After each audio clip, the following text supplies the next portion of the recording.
Good afternoon and welcome. Thank you for joining us for today's Art Break. Before we get started, I have some announcements. There is a statewide tornado drill happening today at 1 p.m. And anyone who is in the building at the time will be required to take shelter in the lower level of the building. Staff will be on hand to assist you with navigating to the lower level of the building. We will also make an effort to wrap up before 1 o'clock because you are welcome to leave the building if you did not want to participate in the tornado drill. Yeah. And Carolyn did use help in getting us. So I also want to let you know about a great upcoming events that we have in the next couple of months. So this Thursday, Ju-Young Che will deliver an artist talk as part of our Joy Light lecture series.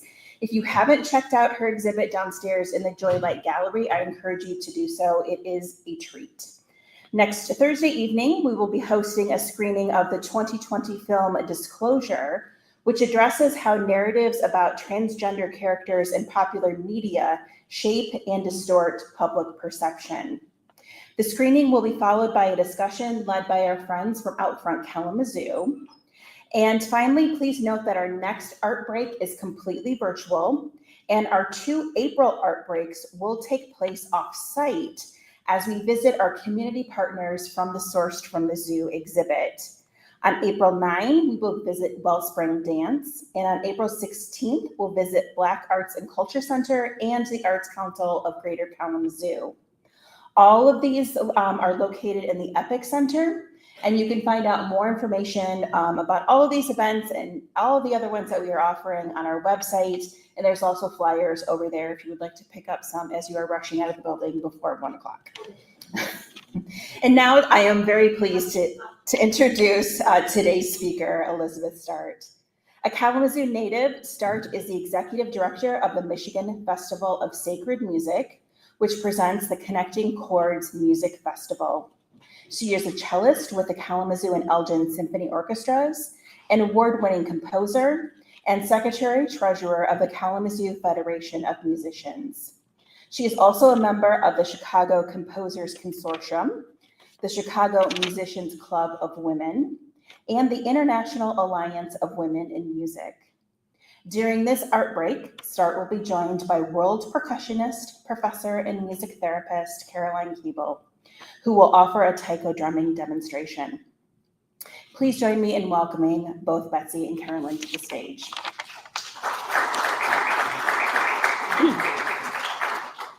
Thank you. So I do lots of different things, but I'm going to focus on the festival right now. And this is a really great time for us because we do have an event next week that I'm going to make sure you know about. But we also wanted to kind of talk about the history of the festival and why we are what we are. I'm prompted by the slides. Okay. We try and focus in the fall on our festival events. We were born in a weekend in November back in 2001. So we sort of think of ourselves as a fall festival. We do other things during the year when great opportunities come up, like next week's. The Michigan Festival of Sacred Music is our official name. That's what we were started with, but for reasons I will get into, we do present our events as the Connecting Chords Music Festival. And we do our best. Actually, I really like the sort of music that I never get to play as a classical cellist and composer, so I like to bring in all this really cool stuff from different cultures. We also then are presenting things that usually other people are not. We're not going to bring in a string quartet or a woodwind quintet unless they're doing something really unusual, which might happen next year. But okay, and we also would like to bring people to different venues. If we find a cool venue, and if you know of any new cool venues, tell us, because we like to bring people to new places also. And we celebrate and support area musicians. And that we've done all along, but we kind of got a little extra boost in that during COVID, because when we sort of couldn't do anything, and then we started doing what we could, it was involving area musicians in our virtual projects as well as outdoor things. And those were so cool that we kept doing them. And mention that too. So, and also we try and partner with different organizations in town, which helps us reach more community, have more awareness, and also serve different parts of the community. Okay. All right.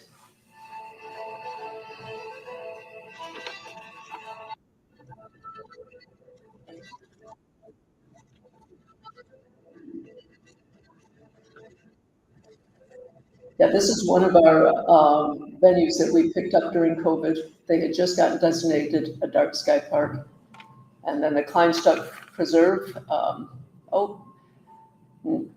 identify that cellist. Okay, that's me.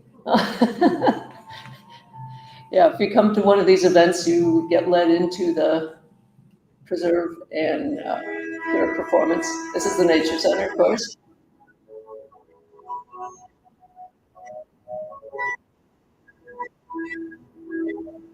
That's Carolyn Koebel.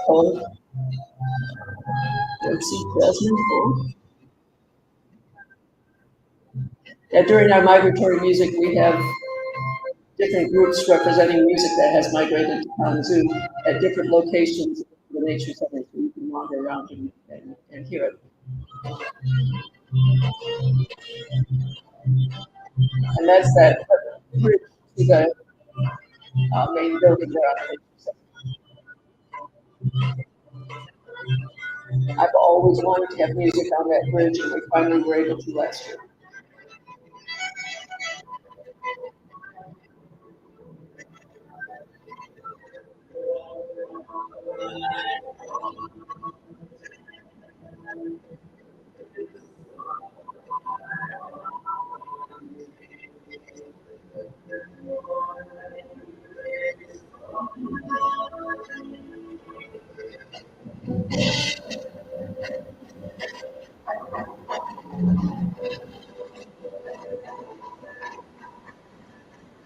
This event was pretty cool. We had a workshop with the Western kids in the afternoon that was very well attended, and then student tickets were free. We had a ton of students there.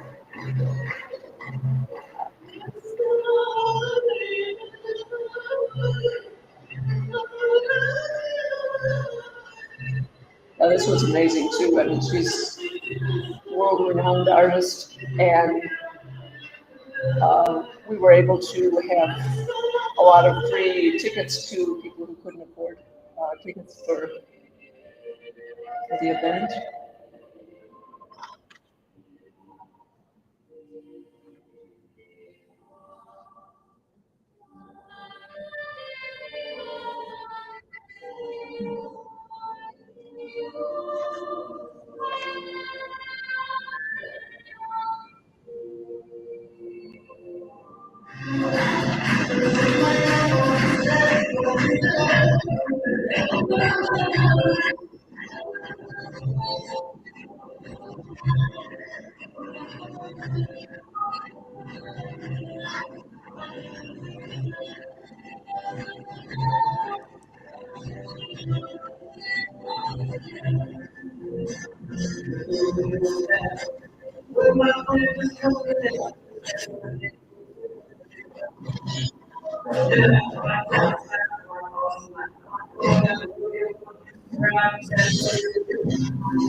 Okay, so that was last fall. That was all just things from last fall. So hopefully we will be building a similar varied festival for next fall.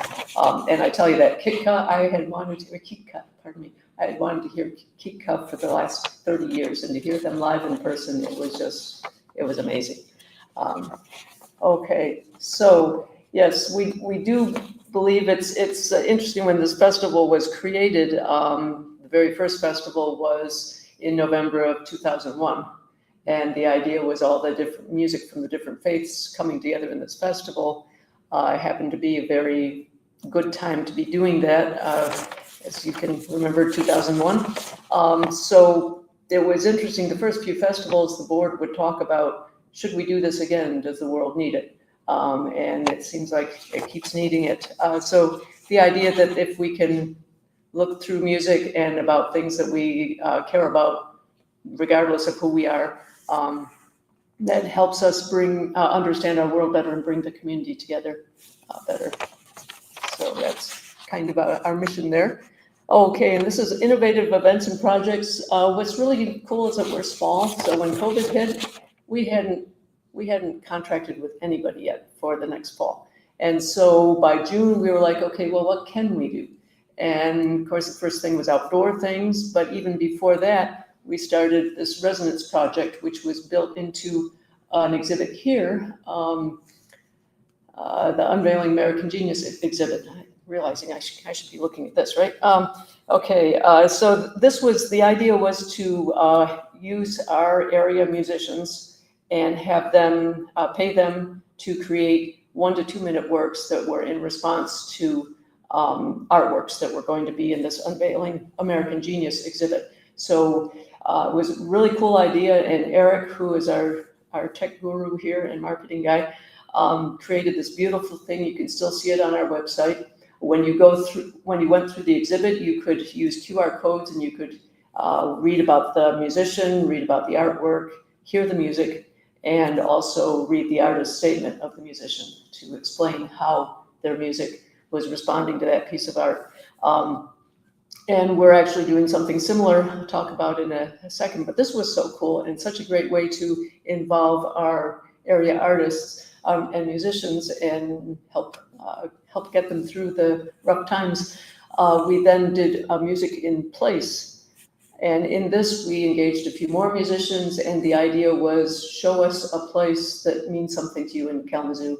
We need a picture, a video, something. And then and we even got some music videos out of it, which was pretty cool. And then write a 5-minute piece that expresses your feelings for that. And that too is still up on our website. You can experience that. Okay. Yeah, we have done some silent film soundtracks.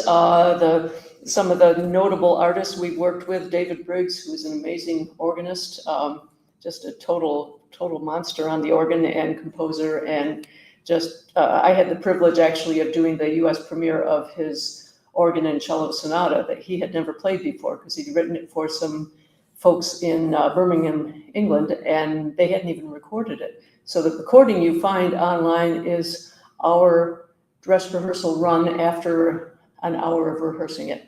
And it was hard, but it was really cool. So David was one of them, and he's just crazy good at doing this. We've had him twice. We also had George Serra, who you might, if you're a Buffy the Vampire Slayer fan, he was a music person for that series for a long time. And so he has this Joan of Arc soundtrack that we did a few years back. And of course, once we were doing this, we found out that we have silent film enthusiasts in town. And we had, when David did the last one he did here, we actually had Silent But Deadly is the name of the group, do some shorts, like a preview films. And then they also did some films at the Kalamazoo Valley Museum as part of our festival last fall. So, I mean, not totally unusual stuff, but very fun. Okay, in our outdoor events, again, these were really born for COVID, but they were just such great venues, and it's been working out really well. Our event at the Nature Center last fall, we coordinated so that we were the same afternoon as a gallery opening that they had in their gallery, and they had a Native American flutist there as part of their gallery opening. So we sort of reconfigured where our musicians were to kind of lead you to that gallery too. So it worked really, really nicely, and we're looking at doing it again next fall. Just looking at dates right now, probably September 13th, but don't hold me to it. Okay, festival history. How am I doing on time here? Okay, so this was one of these things where there was actually a great deal of time and study, a huge board. They looked into the feasibility of having yet another festival. This was soon after the Gilmore Festival was created. So there was a lot of concern as to whether we were saturated with too much good stuff in this town, but they decided it was possible. And it started with First Baptist Church actually as the fiduciary. In 2001 was the first festival. So we can move to next. Yeah, in the original board, if you look at a program book from that first festival, which was literally a weekend, there were probably 70 people on that board. Wen Xiao Chen, if anybody remembers him, he was the ringleader. This was his brainchild. And this was at a time when there wasn't much going on in downtown Kalamazoo.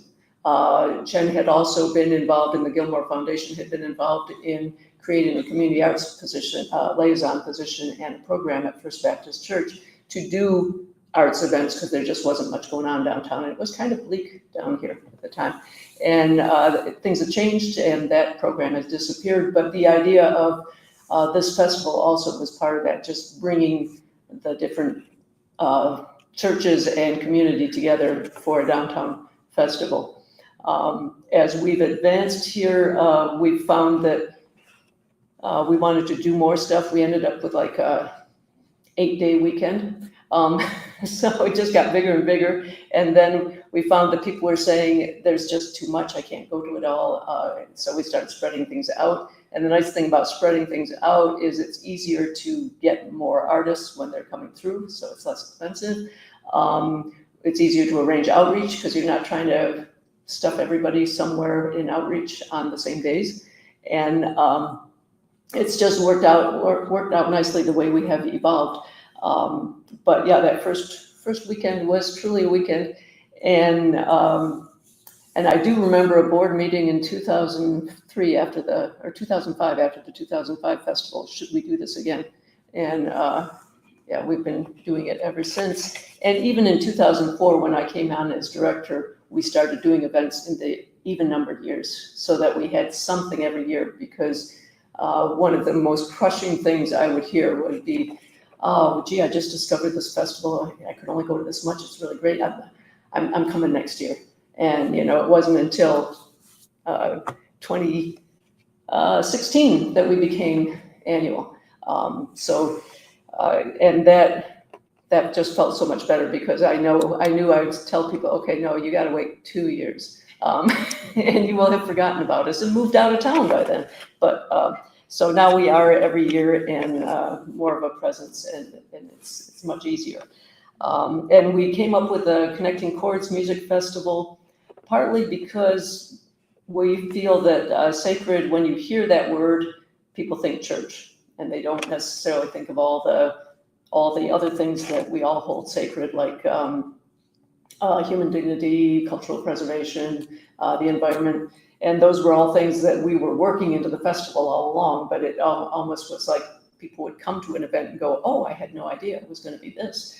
And so the Connecting Chords, we even came up with words for every letter of chords, like community, harmony, outreach, resonance, diversity, and I think sound. We couldn't figure out what to do with the S. But anyway, the Connecting Chords name and the very, very cool logo that Eric came up with is, it has been, I think, helpful to really show what we do more clearly in our name. Okay, so, okay, sneak peek. We are working on things, and you saw a very cool string quartet there with banjo. They actually do all play the regular string quartet instruments, and then they sing, and then they play these other instruments. So we have another string quartet that's working with a Native American artist. We don't have contracts signed, so I'm not going to say for sure, but I was actually reading about this particular project, and on a lull when I actually had time to read an entire email from an agent, and I thought, wow, I came across a name, Laurence, and I said, my goodness, I've only seen that name once before in my life. And this is the music that this project that they're touring with is built on, is from a publication that, yes, was put together by Kara's grandfather when he was staying at a reservation because his brother was a doctor there. He was recovering from polio. He collected all these tunes. He published them. They were found in a junk shop by a friend of this artist. And because I actually read this thing all the way through, this blurb about it, we have now made that connection. And that the artist is very interested in meeting Kara. And we're hoping that this will work out and be, it's also is like the full circle of, was that music exploited initially? Yes, he published it. Yes, he made some money off of it, but he collected it, he preserved it. And even when Robert found this, oops, I said a name. He said, this is what the grandfathers were playing. We wouldn't have it if this hadn't been written down and kept this way. So, and that's what they call repatriation now, I guess, in ethnomusicological terms. So that will be a very cool event. I really do believe if it doesn't happen, it will break my heart, I can tell you. We're working on some other things. Italian folk group. They do a lot of research and have traveled to Italy, are doing new twists on old tunes, a bunch of really wonderful young people, and they have great energy. We've had them here before, but they've done a lot of stuff since, got a lot of more recognition. And so something else that we will be doing and are doing right now, and it's been one of the things I've been actively emailing folks about this week, is similar to the Resonance Project. If you haven't gotten over to the Kalamazoo Valley Museum, you should. They always have very cool exhibits. They have an exhibit on advertising right now over there. And we are pairing up poets, collaborating with Friends of Poetry, pairing up poets and musicians. They're not setting the poems, but they're both, they're going to kind of cross-pollinate. I found this interesting in this display window. This is what I wrote about it. And those will be available with QR codes. We hope to have that up in May for the summer. The exhibit goes through August 31st. And yeah, it's very fun seeing that stuff, because if you remember BMO potato chips, I remember the jingle. If you remember, there are things, all these old, yes, there really is a Kalamazoo. I remember the tune from the 70s, which also made me remember the Metro Transit bus jingle, but none of those will I sing to you without a few drinks. But anyway, it's a very cool exhibit, very neat stuff, and that is going to be up pretty soon. And I'm trying to see if there's anything else I can let us know about.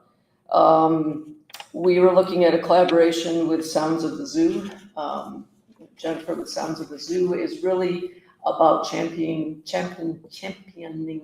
things that are going on in Kalamazoo, and she thinks our festival's pretty cool. So we're partnering on one event, and that hopefully will make more people know about both Sounds of the Zoo and Connecting Chords Music Festival. We're also working with an artist out of Detroit who's a jazz musician and has an exhibit about something I had never thought about, but the influence of Black Muslim musicians on jazz. And that is looking like that is going to come through as well. So very exciting things coming up. And then I do want to make sure that I talk about, yes, next week. I'm in total denial that we have a concert next week, because March is not when we do stuff much. But this is going to be very cool, and it's happening because we're partnering with Education for the Arts, K-RESA Education for the Arts.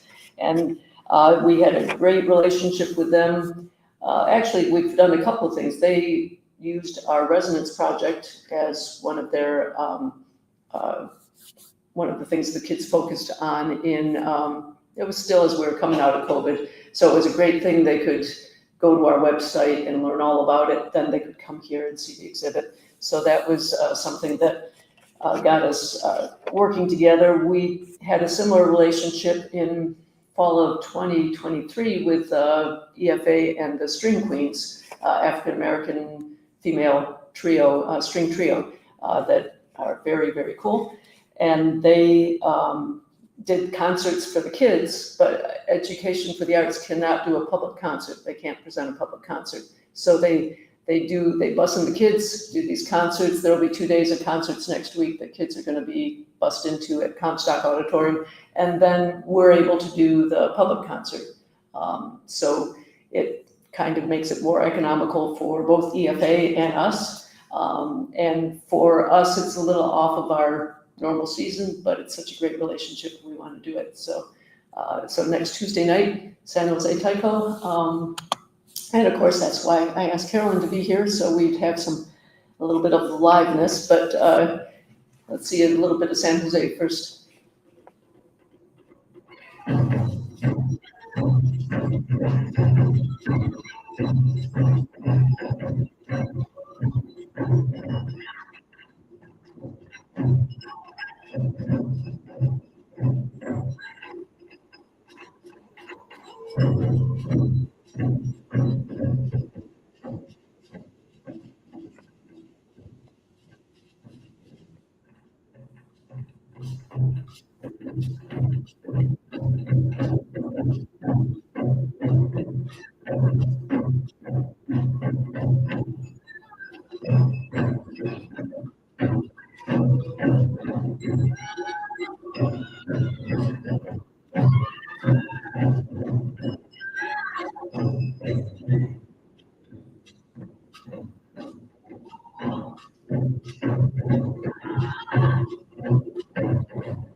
Okay, so that'll be next Tuesday night at Comstock Auditorium. We still have tickets available. You can go to our website or talk to Eric about it. We have some postcards back here and also a general information trifold. But Carolyn has been very patient here while I chat away. And all I can say is the volume that you just heard, no, not realistic. So we're going to get some real taiko here. Taiko sounds. Imagine 10 more people playing at the same time. All right, well, thank you so much. Everything Betsy shared about Connecting Chords is everything that makes Kalamazoo an incredible place to live. It's one of the great treasures of this community. When I discovered it many years ago, it was, as she said, it was the Michigan Festival of Sacred Music. And for reasons of inclusivity of language and, just the different ways that people respond to that, I really appreciate the movement towards this idea of connecting chords, connecting cultures, and weaving these tapestries and this connective tissue through one culture and the next. And it's really an incredible festival. The world's finest artists come to Kalamazoo for this event. I've seen programs that would rival anything I could possibly see anywhere on any stage. And it's due in large part to the commitment of the board and the leadership of Betsy and the folks who've held this to be something that we want in our community. For the size we are, it's very unusual that we would have this level of international artists visiting us. And San Jose is similarly, it's not an easy feat to bring a large taiko entity of this nature from a community organization. The only times we really have taiko come through Kalamazoo are when it's presented on a touring platform at Miller Auditorium, Wharton Center for the Performing Arts, and some of our other regional performing arts centers. So most recently, we've had Drum Tao at the Miller Auditorium. I think they've come twice in the last 10 years, so I don't know if anyone has experienced these programs. And prior to that, we at least 2 times have been visited by one of the arguably finest taiko establishments on the planet, the group Kodo, K-O-D-O. And Kodo first appeared in Kalamazoo as part of their One Earth tour, maybe the late 90s, I would say. I was actually an undergraduate percussion student at Western and had never heard taiko, had never seen it, and was completely, smitten and captivated by this art form and was, then tucked it away and said, I gotta learn how to do that. And then realized It's not that easy to accomplish in the Midwest. So one of my dear colleagues established Fort Wayne Taiko 25 years ago, and she refers to her experience as being situated in Taiko, Siberia. She said, I had this awakening. I knew that Taiko was what I wanted to do. She's a creative expressive arts therapist who loves movement and saw the real potentiality and therapeutic possibilities of engaging in Taiko as both a movement and creative, artistic, expressive art. So we've had a lot of great conversations over the years, and she's built an incredible community in Taiko, Siberia, Fort Wayne, Indiana, where there was no other Taiko. They're the first Taiko group in the Midwest. We do have Etsu in Chicago operating out of the Chicago Buddhist Temple. And then Kalamazoo College was home to Michigan's first Taiko ensemble. So in 2004, we had some undergraduates come in. The first one came from his studies he had imported from Portland, Oregon, which has a pretty significant Taiko community. So Chris came onto campus. We were under the directorship then of Les Tung, and he was very, very open and receptive to this idea of establishing Taiko as kind of a campus club at K College. Chris did a great job, and then we had Corey Akagi come in from Oberlin Taiko. So he grew up in Ohio, which is one of our largest Taiko communities. Dublin, Ohio, Miami, Ohio, have hundreds and hundreds of school kids engaged in Taiko. They have one of the most well-established Taiko program for young people, probably even from elementary school, middle school, high school programs are incredibly potent and just a very, very vibrant community in those regions of Ohio. Corey came from Oberlin. When he graduated, we had a changing of the guard, and we didn't have any student Taiko leaders, but we had an import to the Kalamazoo community. Sensei Esther Vandekar moved here, relocated from a 35-year career establishing Taiko in Phoenix, Arizona, wanted to retire back to her home state and be closer to family and community here. So in 2011, she came back. We established Michigan Hiryu Daiko, our Kalamazoo community group, and she and I partnered together at Kalamazoo College. And after her recent retirement, I've been directing the ensemble there for the past many years. And we do have a collaborative ensemble. We welcome a handful of community members, and then our core is students from Kalamazoo College as well, according to the equipment and the space we have available. So sometimes we have greater interest than we have capacity, but some, that can be good too.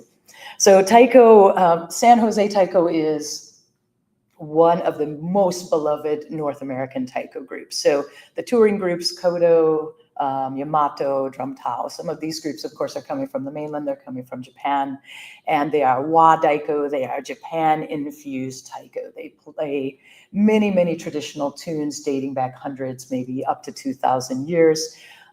My sensei, Esther Vandekar, was involved with Hiroshima Taiko Hozonkai, a very historical, traditional Taiko ensemble and society, a preservation society, which has the intention of keeping tunes alive from one generation to the next. So it's very, very beautiful to see 2-year-olds and 30, 40, 50, 60, 85 and 90-year-olds in the same dojo. It's such an intergenerational art form, and that's absolutely the heart of Taiko, is that it brings community together. And in the Taiko dojos, the sensei, Munakata sensei, who is about 87, he is still the premier sensei of Hiroshima Taiko Hozonkai, master no theater artist, and brilliant Taiko player. And as you saw in one photo, you may have seen San Jose, I'm sure I'll be playing this, you may have seen somebody with a flute. So the fue, or the shinobue, is the melody instrument in Taiko. So the bamboo flutes are very popular and often they play the melody of the tunes. And then we have also our medals. So there's 2 families of medals, the ataregane and the chapa. So the chapa are the little cymbals that clang, and the brass plates. So you've seen cymbals like this in various contexts. These are Taiko cymbals called chapa, and they come in lots of different sizes. They're reasonably noisy, but very joyful, and whoever plays them has the responsibility of jumping around and leaping and doing all sorts of stage plans. So if you'd like that job, let me know. That's not my preferred job.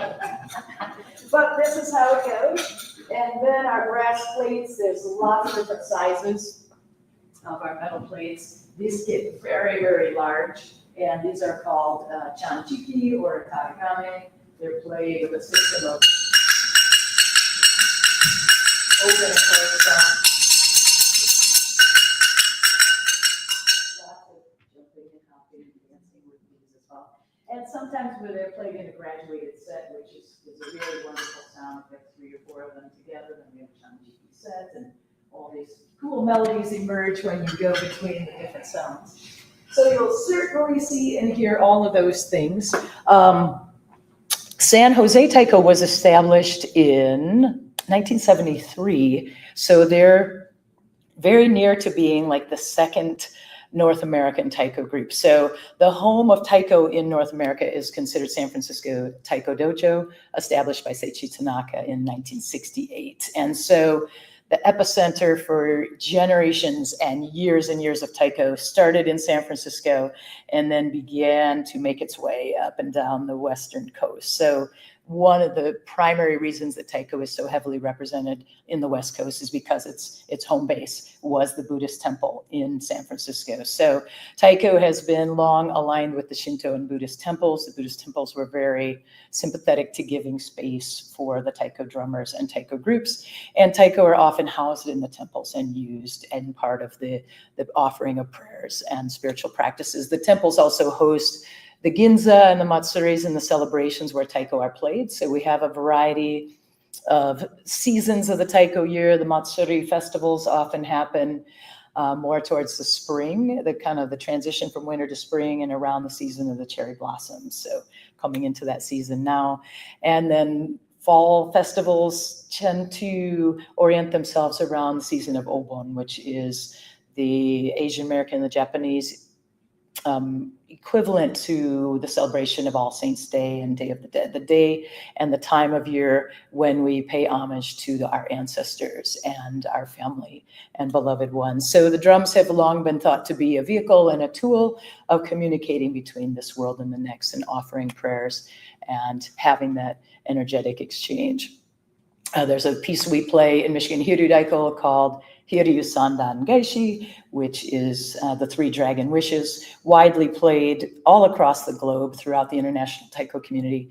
And it is exactly that kind of piece where there's actually, in a traditional presentation, there's a norito, there's a prayer that's offered. And again, the piece is, it's really a prayer unto itself, the piece asking for the good times from the bad. So offering our spirit and asking for blessings on the earth and our peoples.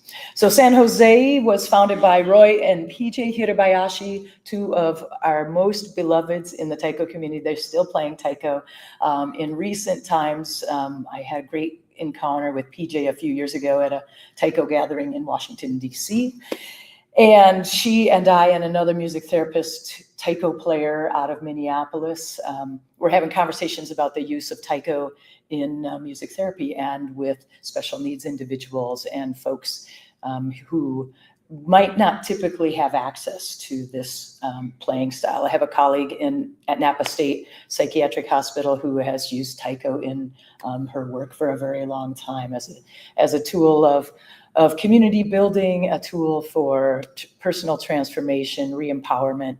In today's times that we're living in, it's a really powerful practice for embodiment. We have a lot of individuals who've experienced a lot of displacement and a lot of trauma, and the drum can be an incredibly grounding tool and this vehicle of coming back into our bodies. The kata and the stances and the grounding that we use is very, very aligned with and similar to a variety of martial arts traditions and practices.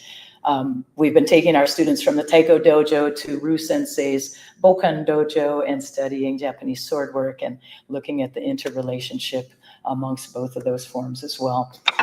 So one thing that really speaks to me significantly is San Francisco Taiko Dojo was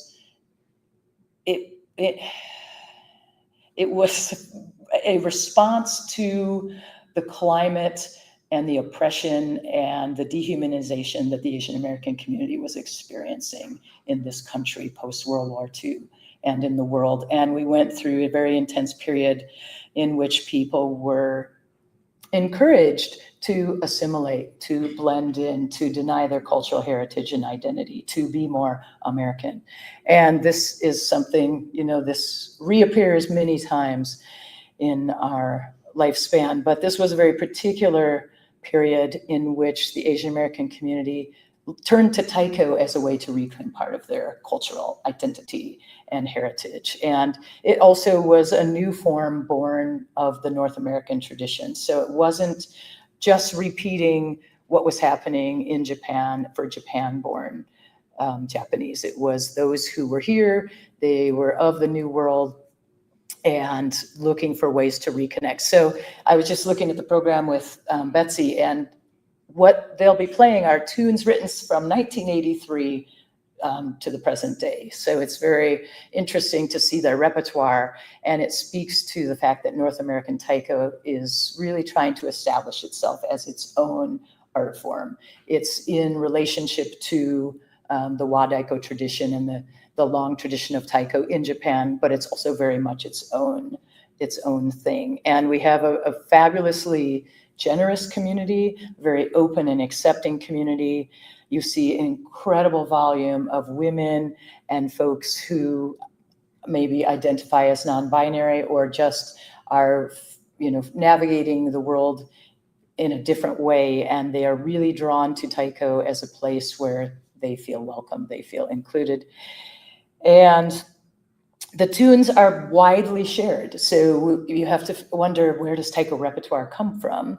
And we either have our traditional tunes passed on from generation to generation, coming from very particular regions, tunes played only in Hiroshima, tunes played only on Miyake Island, tunes played only on Sado Island. So each of these particular regions has a song, has a tune, has a regional style, and has like a neighborhood piece that they play. So we play a song called Ogi Matsuri. It originates from Ogi. The only way you would know the tune is if you go to Ogi, you learn the tune, and then you carry it back to your community, which was something Esther did quite a lot. She lived in Japan for 7 years. She had her home in Matsuyama, but she spent a lot of time in Hiroshima as well. So the tunes that she was blessed and gifted to continue to carry forth, because she spent so much time with the community studying them, came from those regions primarily.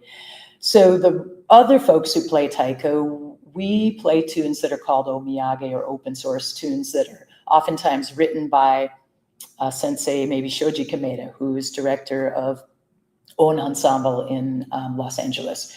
He writes a number of tunes for the community and then gifts them to the community to learn and play, so that when we have taiko gatherings in Portland or in Florida or in Scotland or in Australia or wherever, taiko exists everywhere on the planet, and people know the same tunes. So we can make these mass impromptu taiko orchestras, similar to what string players or orchestra players might do if they had a score for a Beethoven sonata and they all come together, they play it. So we do this in taiko too, and it's really quite fabulous that people you've never played with and from all walks of life, from all different corners of the earth, can come together and play these tunes. So that's also a big part of definitely of the North American community, the vision behind it. So I'll show you just a couple things about the drums. We might have time for a question or two, and then we have to sprint quickly out of the building. So the sticks that we use are called bachi. There's lots of different sizes. Bachi can be significantly wider, longer, shorter. Diameters vary, weights, density varies significantly depending on the style of playing that you're doing. We have any variety of playing positions. So the original playing style of taiko came from just the community celebrations, the long dances, where anybody in this room, after you hear me play this beat and this series of beats for, I don't know, in a couple of hours, you would have picked it up and you can just come up and join in. So it's community music. It wasn't about complex techniques, and even the rhythms weren't meant to be exclusionary or difficult. So a lot of tunes you hear are some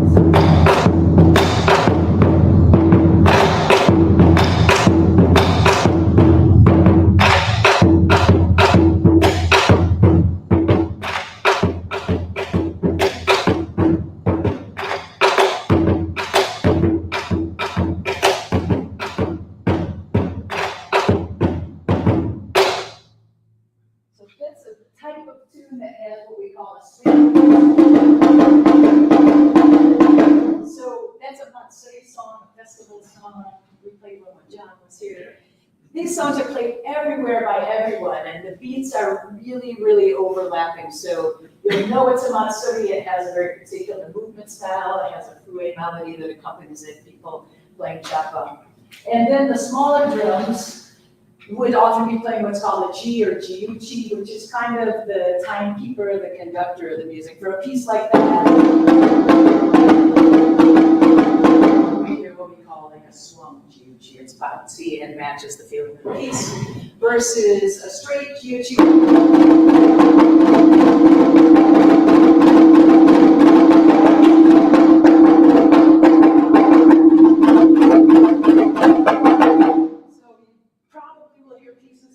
The Sheehan player is not doing anything with a lot of variation. They oftentimes, with a metronome, the conductor of the music is over here playing a very particular part, and then the melody parts tend to emerge on our mid-voice drums, what we call the chu or daiko. San Jose uses a lot of the sling drums, the okado and the katsugi drums, so these are a very famous style of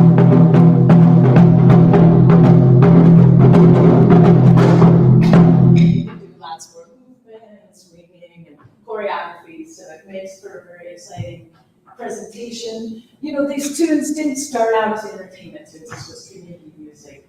And in the 70s, there was a movement of a particular set of percussionists in Japan who came together and they said, hey, let's start collecting these tunes. I think of them as like the Alan Lomaxes of taiko music. So they started to gather and collect all these regional tunes that were only played in this prefecture, in this town, in this village, in this neighborhood.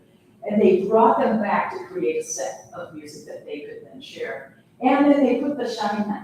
So they were like, well, I mean, if we just play it like that, it's kind of boring. It's not very interesting to put it on the stage.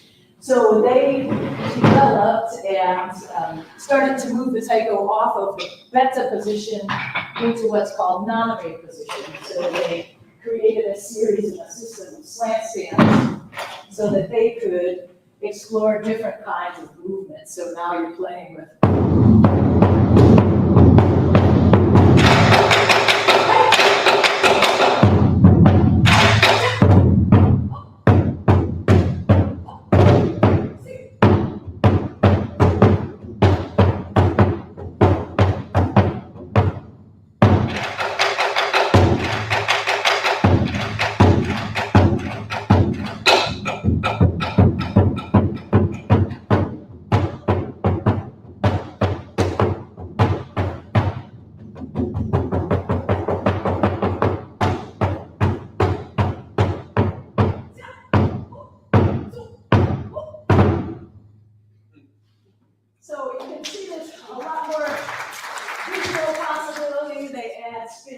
jumps and lots of twirls and various other things. So Oedo Sierra Taiko was a splinter group that started to specialize in this style.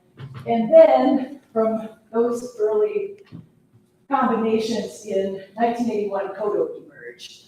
So the group that became the ambassador of taiko to the international stage, where most of us may have encountered taiko for the first time, grew out of these neighborhood kind of drummers who, like, one played drum set, one did this, one did that, and they all grew up playing at these lawn festivals and these community gatherings. So the history and roots of it are super fascinating. It's a great book that details more of the rise of taiko in Japan, or Wadaiko Taiko boom. And there's a beautiful book edited by Heidi Valerian, The Tao of Taiko. And that details the birth of North American taiko from the San Francisco Taiko Dojo, Seiichi Tanaka, who is still alive, still playing taiko, and that dojo is still highly revered and has produced most of our great players and sensei in North America. Closely affiliated with Kenny Endo, who has been to Kalamazoo twice as well. The great taiko artist, taiko of the Pacific, his dojo and teaching centers in Honolulu. So I highly encourage you to come. Tuesday night, San Jose is a fabulous group, great history and legacy of North American taiko. and really wonderful for all ages and generations. It's one thing about the type of programming that Connecting Chords offers and brings is that it's so intergenerationally appealing and captivating. Drums, I mean, come on. Not bad. So we just about have to. Yeah, it is 12:50 right now, so 10 minutes to lockdown. If there are any questions, we could field something quickly, maybe. Yes. Maybe I missed, what's the word taiko mean? Great drum. The word taiko means great drum. Like taiko, the diameter of the large oboe daiko, which are the elevated drums that you saw some of the picture where you see someone playing here and there's this gigantic drum. That's sort of the iconic idea behind taiko, and indeed those are great drums in your experience. Yes. You still have youth? We just combine right now, everything is with the college. So our youth all grew up and they're all like went away to college. I remember seeing you play on the lawn. Yes, yeah. Those were a couple of our folks who started with us and now they've traveled on. You haven't taken on anybody? No, I mean, when we try to get things going like that, it's a lot of logistics with space and access and COVID and a variety of things that have conversations ebb and flow, but we haven't been able to establish it. Thank you very much. Yes, thank you for coming. Please pick up flyers if you're interested. Next to Eric there. Thank you. All right, we're gonna make it.